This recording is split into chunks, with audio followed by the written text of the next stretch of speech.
Hey y'all, it's Molly with Mini Acres, and I have something to show you today.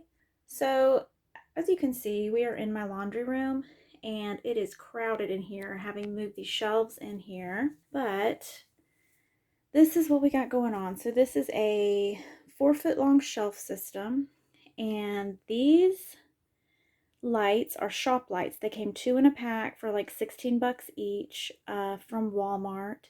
And in order to get them to hang on these shelves, my husband was really clever. He figured out that we could just use these S hooks and then I can adjust the height. So you can see we've got some hanging from each shelf all the way down. So I'd like to put a timer in here, but for now this was using what we had. Again, he's super clever. I think I'm going to keep him around. He hooked up this thing. You know what the name of it is. So you could plug each of the lights into it. And then because I don't have a plug on this wall, he took this cord and it goes all the way down to behind the dryer. So each light has a cord. So all 4 lights don't have to be on at once, even though they're all plugged in. There's what's left of my trays. So these trays are from Bootstrap Farmer. Is that right? I think that's right. I'll put the link for these trays in the description, but I had ordered the seed starting trays, but not the bottom trays. And when I went back to order the bottom trays, they were out of them. So what I wound up ordering was microgreen trays, because I think when I'm not starting seedlings, I think I'd like to also try my hand at microgreens. So why not just go ahead and get those trays, because that's what they had in stock and because they work just as fine as a solid tray to go underneath the seed trays. Okay, so I've got some nasturtiums, some sprouting broccoli, some peas, cassava or cassava, depending on how you want to say that, and then some carrots. I'm just gonna see how that goes. And so you see I've got them covered for now till they germinate. And some of these things, it's like, why are you starting them inside? Well, I just want to see what happens. Okay, listen, don't judge me. You would grow this many tomatoes too if you could, right? So I'm not even going to go through. Let me just stand here and let you read them if you want to read them. And I'm starting my tomatoes early this year because the problem I had, the biggest problem that we have in the South for tomatoes is it's super hot and super humid, and the tomato plants do not like that. So I just decided to go ahead and start them early and give them a long time to grow inside. So by the time I put them outside, they're already good to go for as long as they can possibly make for tomatoes before disease and the heat and humidity or pest pressure and all that stuff gets them. So again, it's an experiment. What do we got over here? More tomatoes, cauliflower. Oh, you know what else I was going to say too? Remind me, I need to say something about these labels. So I've got some onions, leeks, celery, kohlrabi, chard. This was just me trying to get started just to see what I can start in here. And then down here, so I bought these for my seeds. I know it's all the rage to be buying that fancy photo case and putting all your seeds in the different boxes, but that was out of my budget because I spent money on lights, so that was just not an option for me. But I did go to the Dollar Tree and got these, so I was at least able to section them off and keep them where they're not going to spill or whatever, because just having them in a basket all falling over all the time was obviously not a good idea. Oh, and when I went looking for a marker in the depths of a drawer, I found more milkweed seed. I will wind up just throwing this all over the yard because I don't know how old this is or how viable they are, so I don't want to send them to anybody. I have plenty from this year to mail out. If you can guess what these are for, put it in the comments and I'll give you 100 awesome points. So here's all the things that I planted. I need to put them back in their respective boxes. And I need to write in my journal everything that I started and the date so that I can keep up with it, because y'all know the absent-minded gardener, she needs all the help she can get. So everybody's showing their Dollar Tree hauls, and I did find a couple of things. These are actually pretty cool. When you need 100 of them, it might not be the most economical, but this was way more practical than my fork method, my plastic forks or popsicle sticks or whatever, because writing on that big surface is fantastic. So I gotta say, I'm really glad that I grabbed some of these, and I know I don't have enough to last for all the things I want to plant, and I don't know how well they'll hold up in the garden, but it was nice to be able to write everything out.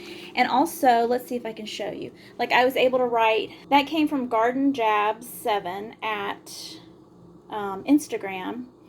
So I was able to write where they came from, and like this was from the Little Shop of Seeds, and that way I'll be able to know whenever stuff's growing. I can tag someone or, you know, reach out to someone and show them that I'm growing their seeds here in Florida. And my Dollar Tree doesn't have the packets of seeds out yet. It does have some of these boxes of wildflower seeds, so I did grab those. Now, everybody is getting those stackable planters at their Dollar Tree, and my Dollar Tree didn't have them, and I don't know when they're getting them or if they're getting them or if I'll be there before they sell out. So I checked their website, and I had to check a few times, but I checked their website and I just ordered a case of them to be delivered for free to the store. So they're coming in a couple of weeks, and when you buy a case, like you don't get to choose how many you get. And a case was 36 of them. And very likely, if I don't use all 36 of them, I will make them into gifts, like Mother's Day gifts that are full of already like flowers and stuff like that. I think that would be really neat. And affordable too, to make something really pretty and unique for Mother's Day. So that's my excuse, and I'm sticking to it. So we've got stuff that needs to be cold stratified. You can research it yourself. Hi. You need a minute? Okay. You can research yourself how to cold stratify stuff, but I just saw Nicole from Flower Hill Farm shared how she cold stratifies seeds is just sticks them in a bag and puts them in the fridge. So marshmallow, lavender, from what I understand, I might actually have a shot at growing lavender by cold stratifying it first. Comfrey, lupine is a flower that I'm excited to try, and forget-me-nots. Actually, I'm pretty sure these came from the Dollar Tree last year. They came from somewhere cheap last year. So check and see if cold stratifying might be something that'll help. If you've noticed that some of your stuff hasn't grown well, it might be that this is the thing you need to do. So these are going to stay in the fridge for about a month. So here is my moringa seeds. So what I read online is you soak them for 24 hours.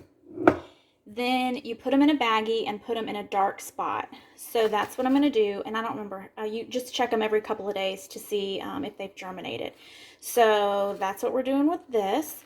And let's look in my cabinet where I'm going to put them, because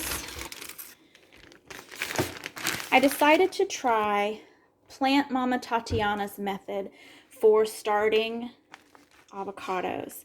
As you can see, I eat a lot of avocados, but look, it's working. You soak it, you peel the brown stuff off, and then you wrap it in plastic wrap so it stays kind of humid. Put it in a bag, blow a little air in it, and then you leave it alone for like a month or whatever. Look at that. It's working. Oh, look.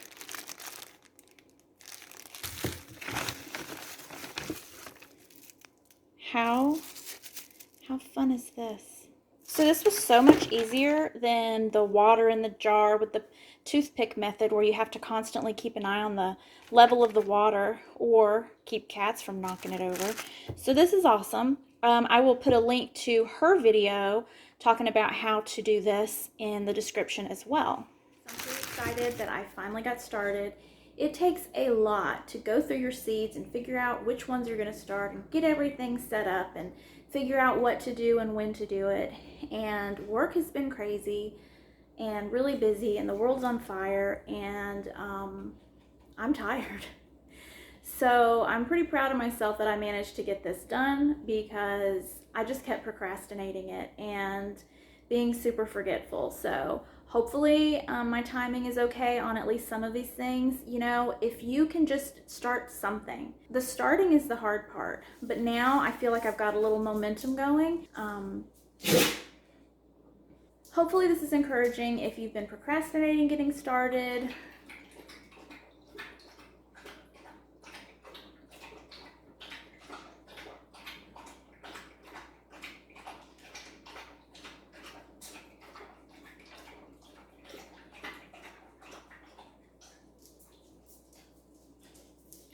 Are you done? And I'll keep you posted as things are going. And I want to know what y'all are growing. If you have a channel, share a link in the comments, or just share in the comments so we can all talk about what each other's growing and getting ready to start growing for this spring. Talk to you later.